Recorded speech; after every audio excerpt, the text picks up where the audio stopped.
You know, I have never forgotten what you said at Ariam's funeral.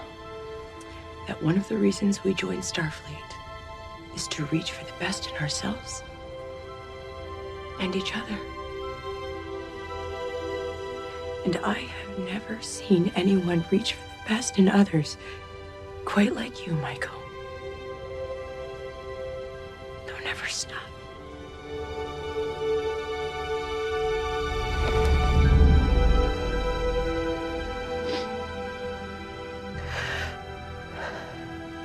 I really hope our paths cross again. Me too.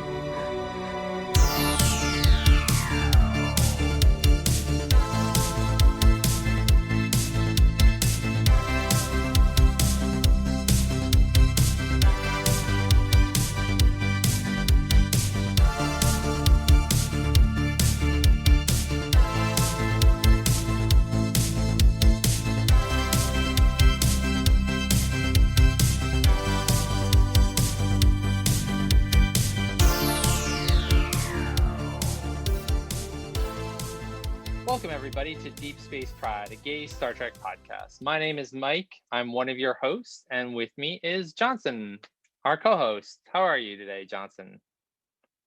I am doing okay, I think. All things considered, I am okay. What about you, Mike? Oh, and we should explain why to our listeners why our audio quality is a little bit poorer than usual. Oh, yeah. So this week we are recording on our phones via Zoom.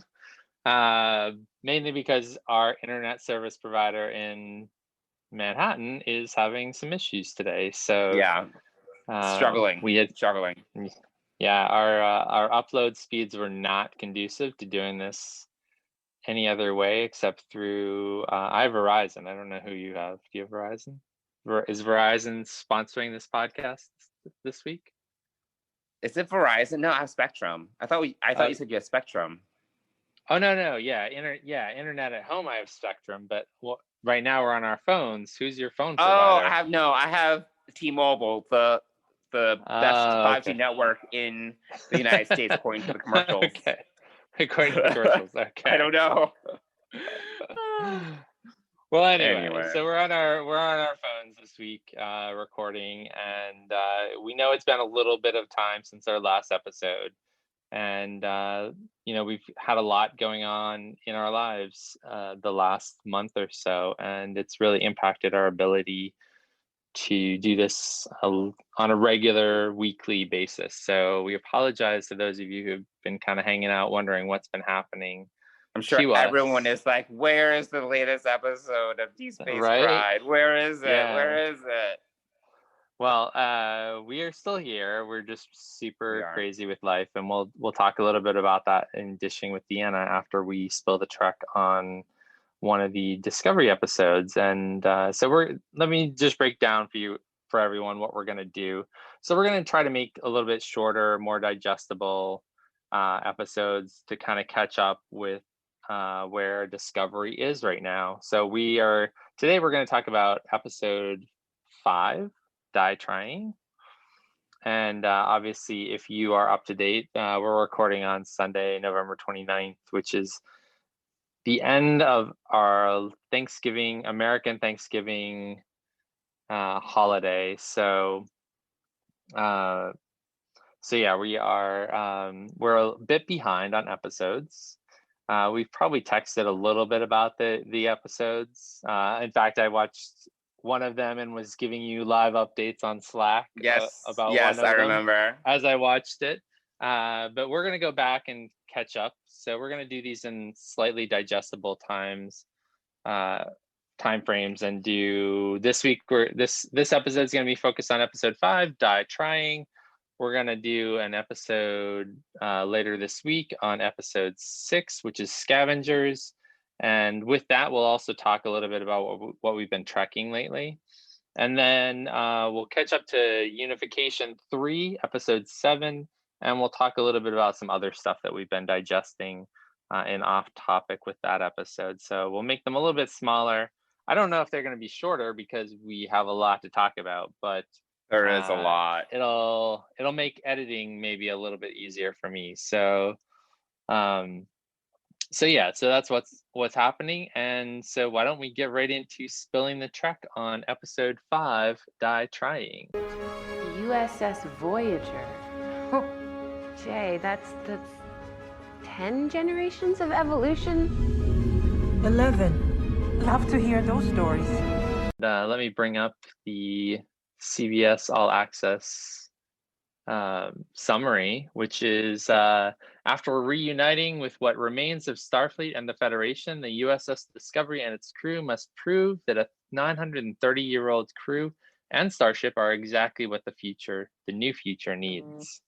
So pretty succinct there. I mean, I went through it thinking as I was rewatching this today, I was like, I'll probably pick out 2 or 3 things that I want to talk about in this episode, and then I have a whole page, the back of an envelope filled with notes. Oh wow, that's a lot of notes. I know, it is a litany of notes. So let's jump right in. What did you think about the Federation as we are introduced to it? Yeah, so I really enjoyed the first part of the episode where we are basically introduced to the new Federation / Starfleet headquarters. I guess they're very conflated now, but sure. I really like the intro there. I like that, I loved all the little Easter eggs. Obviously, the Voyager J, I was like screaming. And the Nog was obvious. I didn't see that on screen. It wasn't until later that someone pointed that out and screenshotted it. And I was like, oh, that's really cool. The things like that, I really loved some of the small details that they put into the episode. Starfleet Headquarters itself, Starfleet Federation Headquarters, whatever, itself looked really cool. It was very unusual, the conical shape of it. I thought that was interesting. It's certainly a departure from any previous Starfleet or Federation architecture we've seen in the past. But I thought that it was cool. It was, I thought that was interesting. And I also really liked our introduction to Admiral Vance. And they kind of did a good job, I think, of making us understand his position, where he was like, I don't know you people, you're randos, and I can't just give you all the Federation secrets. He basically had to be very careful with introducing this new crew to the Federation family, because who knows what they're like. And since the Federation / Starfleet is in such a precarious state, there's a lot of risk. So it made sense. I did not like the second half of the episode that much, the whole fetch quest with the seeds and the Nhan thing. I don't really care about Commander Nhan. Is she Commander? Yeah, I think she's Commander, yeah. I don't really care about Commander Nhan, and it just didn't strike the emotional chord that the episode wanted me to feel. She was like getting all teary with Michael. I was like, you two barely know each other. We've barely seen you interact that much. And it's like, we expect, now we're expected to feel all these emotions now that you're going to stick on the seed ship or whatever. And I was like, I don't care. So it was like, the second half then, kind of fell flat for me a little bit. The whole the fetch quest thing, I'm like, all right. I mean, the whole season's there's a lot of fetch questing. But the whole emotional aspect of things, and I know I've been like bitching to you about this, like basically every episode of season 3, I have realized there is crying. There is legitimate crying. There are tears. I'm like, why are there so many tears? I just don't understand. Not everything needs to be so emotional. I don't get it. Like all the other series, there are definitely emotional moments. There are never tears. They're like very rarely tears. There are tears, sure. But there are all these like really traumatic, heartfelt moments, especially in Deep Space Nine, where it's like, oh my God. Like, there's a lot of these like, moments that's like not, it's like very traumatic, very like revelatory in terms of like deep secrets, right? Barely in tears. Here, it's like people are crying left and right. I'm like, oh my goodness, people, get it together. Put it in a box, lock it with the key, throw away the key, smash the box, and put your feelings elsewhere. I don't need to see all these tears like every conversation, you know? Like sometimes these moments just don't feel earned to me. Like the moment that we talked about last time when, you know, Tilly and Michael had the moment and Tilly was like, oh, I feel like you let us go. That was earned because there is a strong relationship between Michael and Tilly that we've seen. You know, we've seen that develop, evolve, whatever. So it made a lot of sense. And you can really feel the impact of the moment where they knew they were coming from different places and they know that there is this chasm between them now because Michael has been, you know, gone for a year, basically, quote unquote, gone for a year. But here I'm like, oh my goodness, I barely know Commander Nhan. I don't know anything about her. And she doesn't have a relationship with Michael. Like, who cares? Bye, bitch, you know? So anyway, so the first half of the episode worked. It was cool, interesting. The second half did not work as well for me. Anyway, that's my spiel. What about you? What did you think? Well, I'm going to do them in reverse order since I've got something that kind of ties into what you're talking about. I had the same feeling for Nhan that I kind of had for Ariam's departure, right? It's kind of like a one episode spotlight on the character when when she's been around this whole time. And this is one of the things that I think I've said in the past that Discovery is doing really well is that they're building out the people in the universe to make it feel more real, I think. So I've said, just like Deep Space Nine did, you know, 200 characters over the course of 7 seasons with DS9. You know, I think that really brought to life that piece of Star Trek universe. Here, I think they made the same mistake with Nhan that they did with Ariam, in that, you know, you see her for an episode and then you say goodbye to her, right? Ariam obviously died. Again, that was sort of tied into the whole control issue.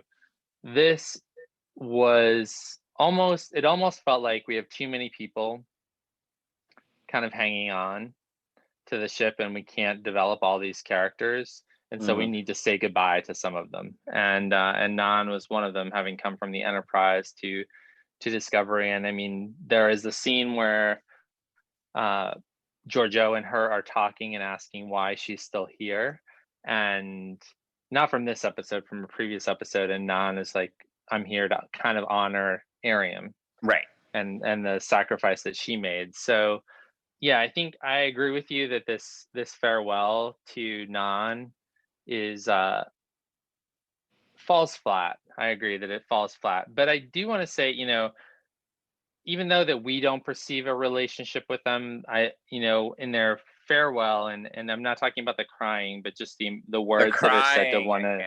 Continue. I know you can't stand the crying, but I hate for crying. for me, the words are the killer here. And actually, what Nhan said so poignantly and so accurately was she defined Burnham in this one sentence, and I'm going to say it in a second, that really resonated with me.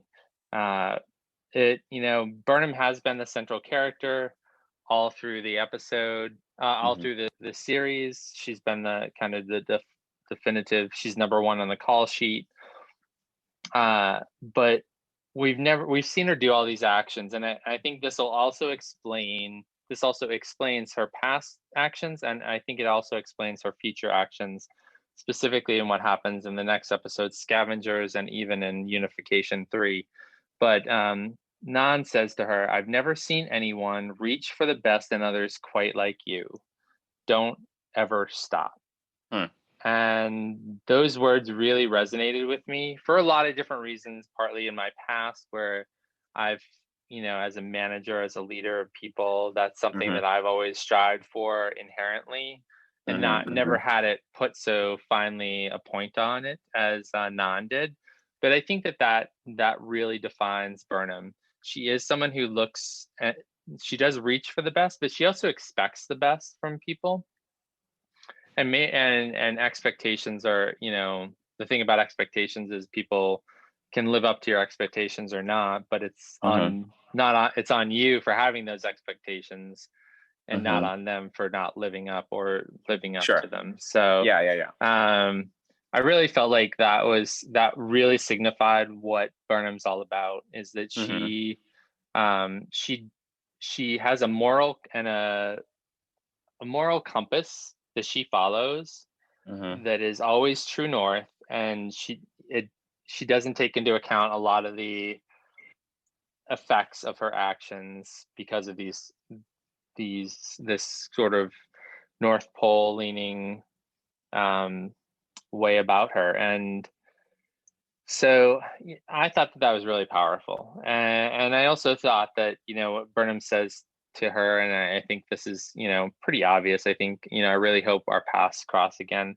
Obviously, I think that we're likely to see Nhan again at some point in the future. I mean, Rachel Ancherel is a great actress, and she did a great job with Nhan, even though we don't really know her too well. Right. So, and again, the same thing with Ariam. We kind of learned a lot about her in the beginning of the episode. As in this case, it was the middle of the episode where Nhan was like, "Oh, this air, you're coming with us because this is a Barzon ship, or the Barzon crew is manning it."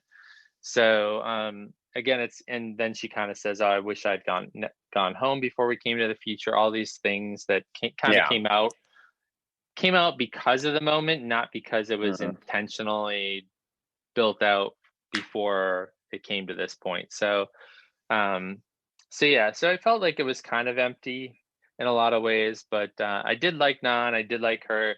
I'm never gonna fault having a powerful woman as a security officer. I think that's awesome, and really she did kind of fulfill the role of chief security officer on the ship. So we, one of the things about this, and we find out next week, chief science officer, like they're using all these titles all of a sudden. So like, where's our chief medical officer? Don't know. All of these things that kind of have popped up. But I thought that, Nhan did a great job as far as from a security aspect of running things. But I think she was underutilized, underdeveloped. But I think Discovery right now has a problem with there are too many characters, and we have a whole bridge crew of characters that have been with us since episode 3, and we need to go back and start focusing more on them and building them out, because all of these ancillary characters coming in and out are really kind of taking away from time where we could focus more on them. And thankfully we're seeing a lot about Detmer. Even in this episode, we saw a little bit about how she's struggling to get the ship into the right place in the ion storm, so she can get so that they can get a tractor beam on the what is it, the Zikov? The Tikov.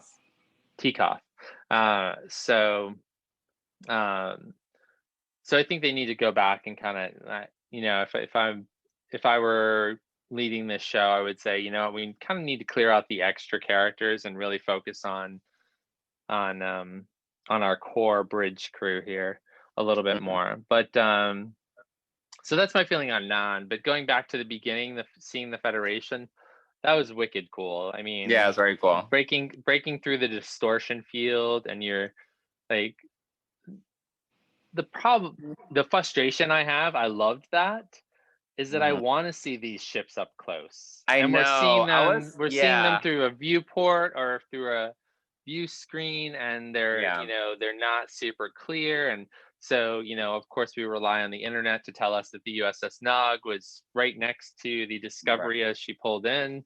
But did you see that illustrated poster that the Star Trek? I did, yeah. The Star Trek Instagram page posted? It was like much clearer than what we are able to see in the show in terms of the Voyager J and the Nog. I think the show has really great special effects, but I don't know what it is. Sometimes the way that the way that they filter the effects sometimes is really hard to tell the details. So I was like, because I'm like, I want to be able to see the details.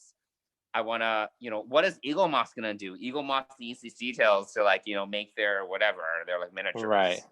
I don't know how they're going to handle the detachment cells. That's interesting. Sure. But Yeah. That's you a know, big debate. yeah, but it's cool. No, I mean, I liked that you could tell, like the Voyager especially, you can tell that it's different, but still it has a very like angular primary hull shape that is so recognizable. You know, I really love that. But yeah, I totally wish that we could see more details. I'm ready for a Voyager J technical manual, you know. Yeah, exactly. You know, yeah, I think we're both people who love looking at ships, and you know, it's not only the exterior. I want to see the bridges on these ships. But that also brings up one thing that I'm critical of, and although the special effects are great, I think they're almost too much at times, and you know, we'll see that more in future weeks with the new communicators and things like that. I It was almost overwhelming to see the whole vastness of Federation headquarters and all the ships that you could barely make out. But also, I think even when you get to Federation headquarters or Starfleet headquarters, you know, the programmable matter is kind of coming into effect in a lot of ways. Right. I get frustrated because I'm thinking like these actors are working in a big green box. I know. Yeah. You know, and you don't really get to see any of this stuff in it. And I'm like, yeah, that I guess that saves money, does it? I don't know. You know, yeah, you built a whole Enterprise bridge, but you can't build a Starfleet headquarters. Like, I don't know. You know, it's just that's one of the things that I kind of get frustrated with is that it's almost too much. Right. And you know, I'm in the same mind where I'm definitely less is more. And I think a really great example, this is a Star Trek podcast, not a Star Wars podcast. But if we had to compare the prequels, you know, the George Lucas prequels to The Mandalorian, which, you know, there are definitely a lot of special effects of Mandalorian, but they look super realistic, you know, like they seem very natural. Like they're supposed to give you a sense that this is an environment that can exist. And it's there to support the narrative in a secondary way, right? Versus the prequels, which, you know, sure, the special effects support the narrative, but they're so overwhelming that they potentially can overtake the actors are on the screen, you know. I don't think Star Trek is there yet, but I do think that it is like on the verge of becoming too over-reliant on the, you know, how far they can take the special effects right now, where, you know, like you can do great storytelling without all the bells and whistles. You don't need all these, you know, I think the most beloved episodes of Star Trek are probably the ones that, you know, probably don't have like a lot of special effects, you know? So I totally hear what you're saying. I mean, don't get me wrong, there are cool moments. Like, you know, when we saw the Voyager J, I was like, oh my God. In Scavengers, like there were some moments that it looked just really epic. Like, you know, some of the set pieces, you know, like when, this is not to talk about Scavengers, but even when books ship, like it's like modular and it's like a transformer. I was like, okay, I did not see that coming, and that's really awesome. Well, it transforms to fit into Discovery's shuttle bay, so it, you know, it transforms even in that way. I don't recall that, but then like when it was like, you know, when it was like firing on the facility in Scavengers, and then it went through this narrow corridor, and then it just, you know, remodulated into a different shape. I was like, oh, that's really cool. They're all moments like that. Don't get me wrong. Like I'm like, all right, that was pretty awesome. But I think it's just like sometimes it's like too prevalent. It's like just all around that it can become a bit extra. Yeah. And then for me, that sort of takes me out of the story when it's too much. Like, you know, I'd rather them be in a physical set and have a green screen that they're looking out over the space outside of this space station in the middle of it all, and have them do the special effects out there rather than the special effects in the room where you're kind of, it's just distracting. Also, you know, can we have a different color other than white? And, you know, like they're all in gray uniforms, like very gray uniforms, everything. I mean, it's very clean. I get it. It's the future. I understand, and I do think, it would, things like that would be kept up to a very high standard, but it just felt very sterile almost, Right. almost too sterile. So yeah, it's a bit of, the seeing all those ships was great. Seeing the Federation headquarters, that's actually really awesome too. I mean, Eagle Moss is going to have a great time building that. I know. It's so interesting, though. It's a completely different design than what we're used to seeing. Yeah. So, a few other, the other story besides Nhan, and obviously the first part of the episode is focused on getting to the Federation, them not being trusted, which I agree with you. Vance's motives are pretty clear. I can't help but side on the side of Barnum on this one and feel like, I'm almost being put upon, or, why don't you trust me? Like, I get there, but I fall on this. I'm glad that they gave that reasoning, but I still fall on the side of the Discovery, feeling like we just traveled 1,000 years in the future to cover all this stuff, and you're treating us like spies. Right. So, but I do like Vance a lot. I think he's a no nonsense but very fair commander-in-chief. He doesn't micromanage, which I think is really, really important, because he didn't tell Saru what to do in the next episode. He kind of he was just like, figure it out, which that's why I kind of like, a good boss for me is like, here's like kind of what I want you to do, you figure it out, I'm not going to tell you how to do it. No nonsense. And the only other so there's a non-story in the second half. We've got the Federation in the first half, and kind of bridging the two is what's going on with Giorgio, right? And obviously there's a lot of talk about this on the internet. I have, thinking that, what does this mean? Are we going to go back to the mirror universe? Is she going to go back to the 22nd century? Is she, what does that all mean? But and this time on this rewatch, I kind of caught it, and I wanted to go back, and I didn't have time to go back and get the exact diagnosis, but they did tell her that there is something wrong with stem cells, something about stem cells in Terrans that degrade over time. Like, basically something about their genetic makeup makes them naturally aggressive and different from humans in the Prime universe. Yeah, but also that there is a fault in that, and that it is causing the downfall or the deaths of Terrans. Or really? That's the way I took it. I'll have to And this was a hologram. This wasn't the strange guy with the glasses talking. This is when the David Cronenberg. I didn't even. I was like, why does it look so familiar? I was like, creepy as hell. Creepy as hell. He was so creepy. But I thought that he did a good job being a foil, though, because he we don't know him, but he definitely had an air of gravitas where he could stand on the same level as Giorgio, and challenge her. Like, I thought that he did a good job, even though it was like a 2-minute scene. He did a great job. He really did. Yeah, he's definitely. I mean, obviously, there's this thought in some people's heads: did he do something to her? Possibly. We don't know yet what his motives are. He is a Terran expert, been studying it since he's a boy. He's obviously a much older man now, so he's been studying it for a while. There hasn't been a crossing over in 500 years. So that's interesting. So maybe she has to go back 500 years and maybe that's where, I think there's a lot of questions about where this Section 31 show is going to be set, what time frame. 500 years earlier than this would be kind of interesting. That would be after Picard's time. So that would be kind of an interesting place for her to land, but we'll see. Going back and watching this episode again, actually, and I said it earlier, really helped me identify more and more with Burnham and who she is and what she's about.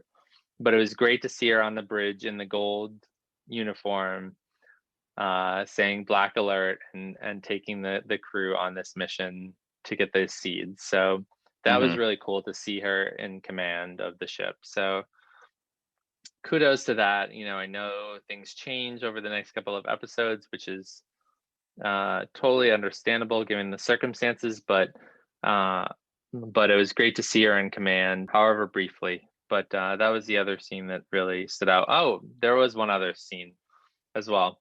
The Jet, Tilly, Stamets scene back and forth between the three of them was just great. Yeah, when they're trying to solve the mystery of that scientist. Yes. So Dr. that was a lot Addis, of I fun. think. Yeah, they were a lot. It was a lot of fun to see the back and forth, and Lieutenant Willa, the security chief for Starfleet, was there and saying, "You guys are dysfunctional," and they're all, they were like, "That's how we work." Yeah. I like that too. So that was a great scene with the three of them. So anytime you get Jet and Stamets in a room, you gotta stand back and just watch the fireworks.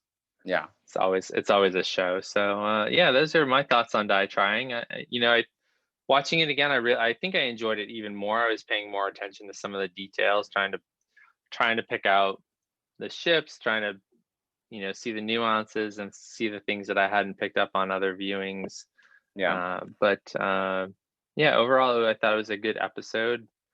Yeah, I'm not, the second half of that episode, not as excited about, but yeah, obviously they proved their worth, and also great to see Hugh Culber on the away team. Oh yeah, he had something to do. Yeah, so yeah. I mean, he's had something to do. He's sort of becoming the de facto counselor. Right. They never like goes off the ship that often. Right. Like, yeah. That's rare. That's very rare. Yeah. So it was great to see him. One thing we didn't touch on is this little mystery box that they dropped with this lullaby. Remember? Oh yeah, I did. That's right. Yeah. But we haven't touched on that since this episode. That hasn't been brought up again.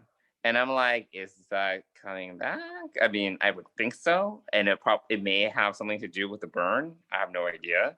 But it was just like, yeah, like the episode before we saw how Adira knows the song, and now it was Commander Nhan? It was the Barzan family that was singing it, and Michael recognized it. Yeah, and she did ask Lieutenant Willa about it, and Lieutenant Willa knew a little bit about it as well. So it's definitely speckled around the Federation somehow. We just don't know how or why yet. I'm wondering if it's something, some sort of mind control or programming that all of these people went through at some point, or something that might be part of might be part of the overall plan of what happened with the burn. But and we did get in this episode, it was 120 years ago that the burn happened. So that puts it at like 3069. Is that correct? Where are we at? 3188? We're at 3189 now. 3189. Oh yes. 160 years ago, is that? 120 years ago. 120 years, yeah. Okay. So 3069. Yeah. Okay. So yeah. So we sort of. So hopefully that's something they go back to. Yeah, hopefully. Again, the burn is sort of the overarching theme of this season, and at this point, up to Unification 3, we're over halfway through this season. So I was just about to say that, but I didn't want to get ahead of myself because we're not talking about Unification 3. No, we're not. But we're in the timeline. We only have 6 episodes left of Discovery, which is frightening to think of all that needs to be happen. But yeah, the song is definitely something interesting. And one final thing, I did write down the song and I forgot about that. But the other thing I think was really poignant was at the end about when Saru talked about the Renaissance and Giotto and helping people look up. And that he's hoping that the discovery will help people look up. Yeah. So I thought that was, there's been a lot of speculation and comments about this is not the universe of hope anymore. And I thought that Saru bringing that up and almost saying that we're the ones that are bringing the hope. Mm-hmm. I thought that was really poignant and really nice to see. In fact, I would have actually, rather than said "Die Trying," called this episode "Died Trying." I would have rather it been called "Looking Up." I think that would have been a better tie-in, because I think the "Die Trying" is the father saying he's going to die trying to save them or find a cure for them. I didn't make a connection, but sure, I believe you. Yeah, I feel Saru ever since he lost his fear ganglia, he's become just so much more confident and wiser, and I think he's making a great captain so far. So yeah, I think and we'll talk about this later on. I think he's how do I want to put this? He's almost a little bit too by the book. He is very by the book. And that's what I'm struggling with. And he's no James T. Kirk. He is not, no. But Picard was also pretty by the book sometimes. He was very, very respectful of the book. Like he didn't. Yeah, I guess I feel like this is a little bit harsher. I feel like this is a little bit stricter, like a little bit. But it makes tighter sense because, like, particularly in the next episode where he demotes Michael, they're in a new situation and they needed something to prove, right? So it makes sense where he's like, no, we can't just disobey orders. We just got here and we just earned your trust, there are instances where you don't request permission and ask for forgiveness later, but I think that those are instances where you can actually ask for forgiveness. In this case, it's too early to kind of do something that may put your relationship with Starfleet in jeopardy, right? Yeah, no, so. I understand. And even Michael said that it was the right call through teary eyes. I'm like, okay, great. Again, next episode. But next episode, right? Yeah, exactly. Well, I think that wraps up our talking about Die Trying. Yeah. I think Shall we? Yeah, I think we're good. Shall we spend a few minutes talking with Counselor Troy? Yeah, sounds good. Let's go. All right, let's go dish with DEANNA. Come in. Hi. You got a minute? Sure. So Johnson, what's been going on with you? I know we alluded to a lot going on in our lives at the top of the show, but do you want to share a little bit more about what's been going on in your neck of the woods? So there's been a good amount going on. I think the most that's been going on has probably been with my family. So about 2 weeks ago, my dad had to go to the hospital because he was having some issues breathing due to some swelling that was around his abdomen. And I actually didn't even know that he actually has some heart issues. I didn't even know that, but the heart issues are what's causing the swelling. I was like, oh, interesting. Because whenever doctors have asked me about my family history, I'm like, oh yeah, they're fine. They have no issues. And then I was like, wait, what? Like my dad has heart issues.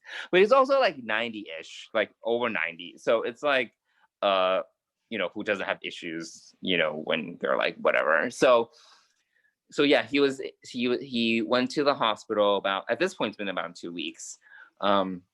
He went there, he got better, but then some other issues popped up, that got better, and then he got COVID from the hospital. So it's like suboptimal. So now he had to get transferred to the COVID wing, and now he's there, and it's really suboptimal because, thankfully he's asymptomatic.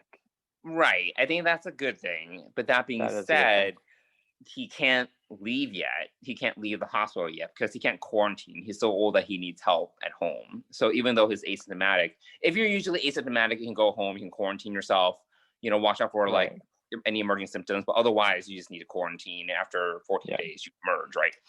But he can't quarantine because he needs to be taken care of. So like logistically it's not possible. So that means that he needs to stay in a facility, like at the hospital, where someone can take care of him. Because my mom can't do it because A, she's old, but B, she's also, I've said this before, no spring chicken. So she can't expose herself. So yeah, so now he's stuck in the hospital. I'm actually more concerned about his like mental state than because physically he's actually doing all right. He was actually doing better today than yesterday. He's been incrementally improving every day, getting stronger in that sense. But he, I do not think he's having a fun time in the hospital, and it's like really bad for him mentally, emotionally.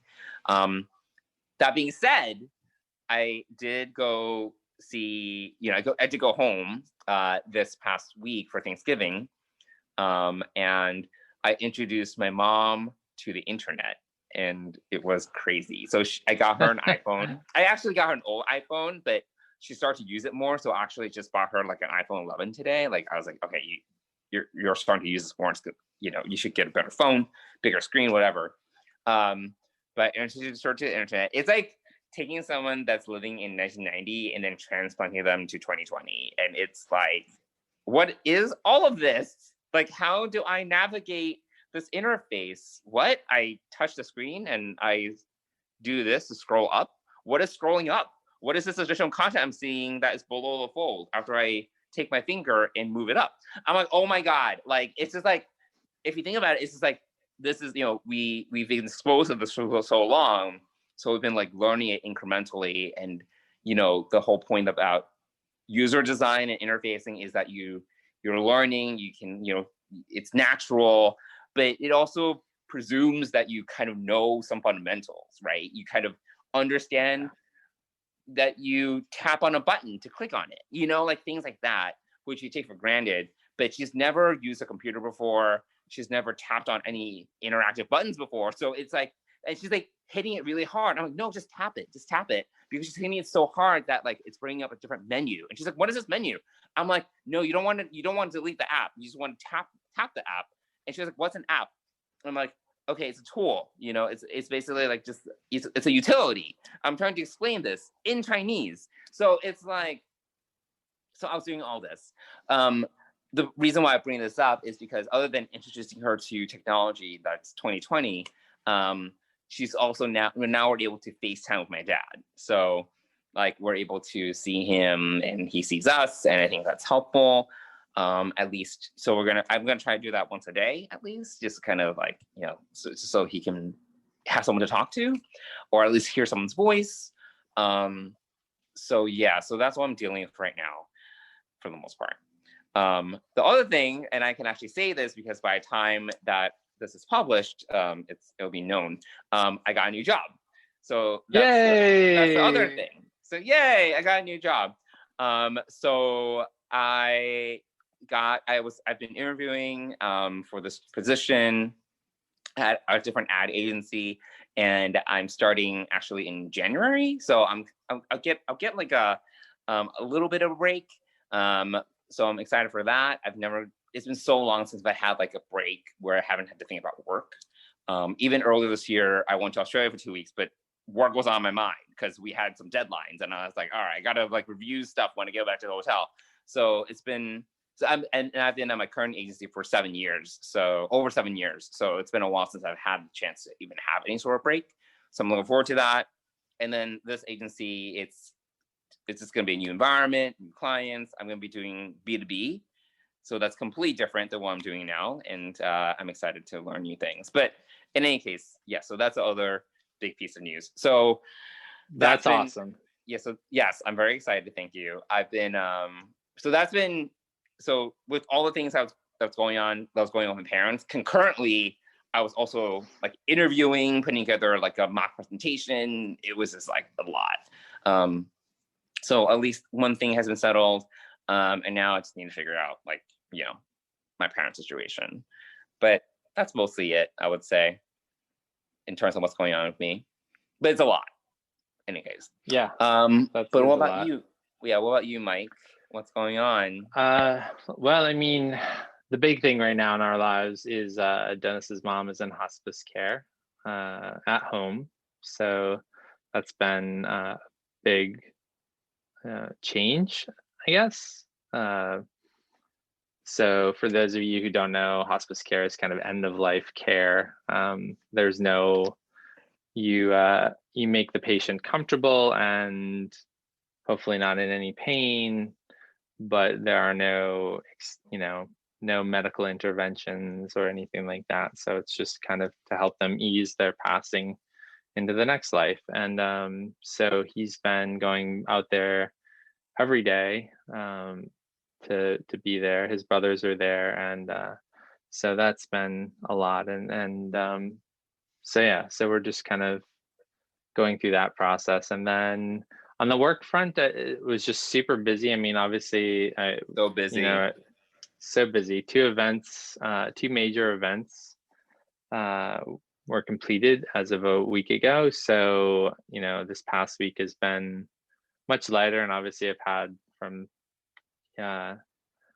Thursday through today off for the most part. So that's been really nice to have that downtime. But I'm actually experiencing that feeling when your weekend ends and you have to go back and it all begins again on Monday. So yeah, that's and it's a race from here until middle of December, and then with the Christmas break in there. So yeah, so it's a lot going on. A lot going on personally, a lot going on professionally. And so yeah, it's been a lot and taken up a lot of our time and energy, which is why I haven't been able to find time to meet up and podcast. Yeah. But we still chat when an episode comes out. We usually chat a little bit about stuff, but we chatted some, except for that one episode where I was doing a play-by-play as I was watching it with you.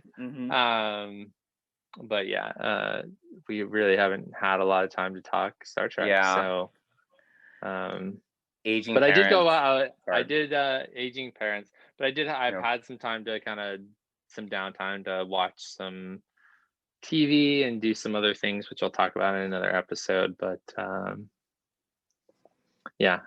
tomorrow is Monday, and it's back to the grind and back to work. But yeah, it's been a lot personally to kind of balance between having a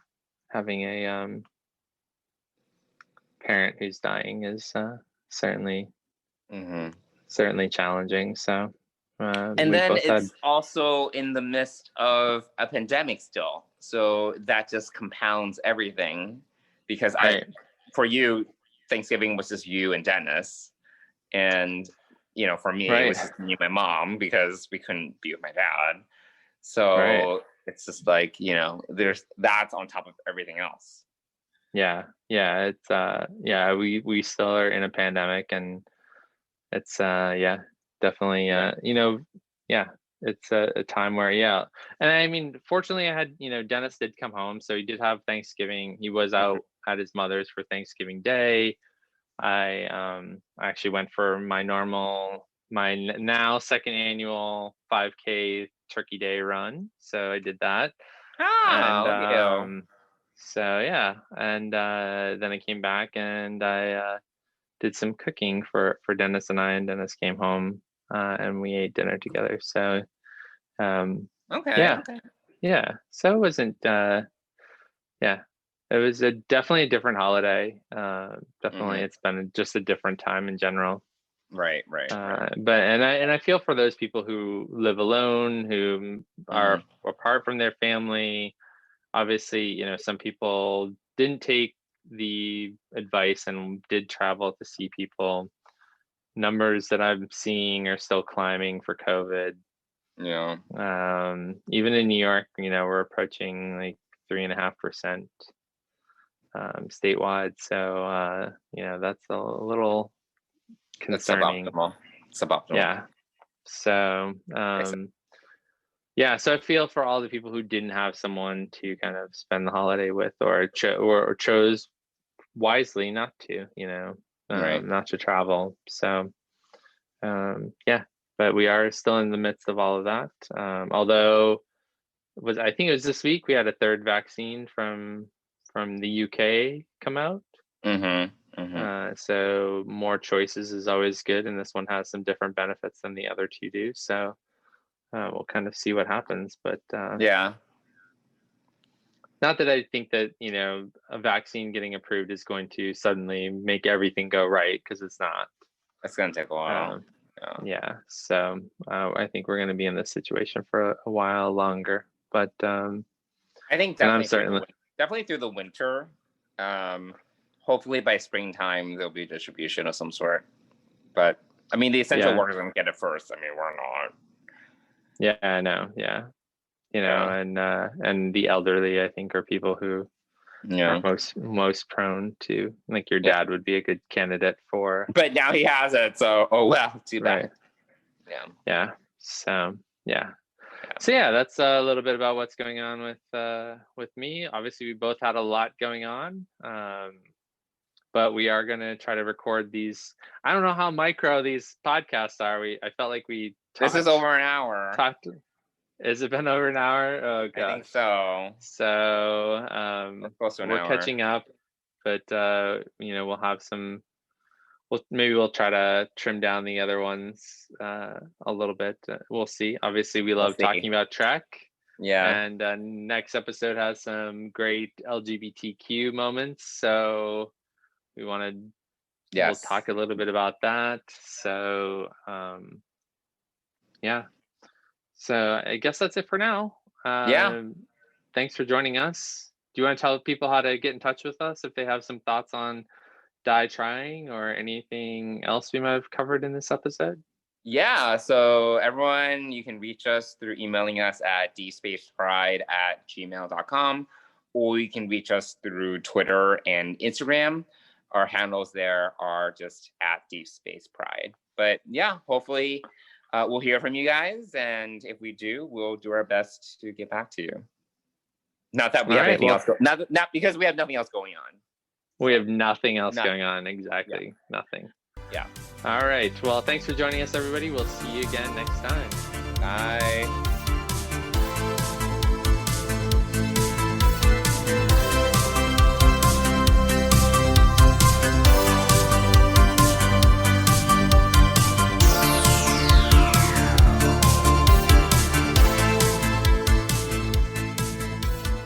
Deep Space Pride is a production of Coconut Media Works. Executive producers Bill Smith and Dan Davidson. For more great Star Trek discussion, discover the other shows of the Trek Geeks podcast network at trekgeeks.com, or find us in Apple Podcasts, Spotify, or your favorite podcast app.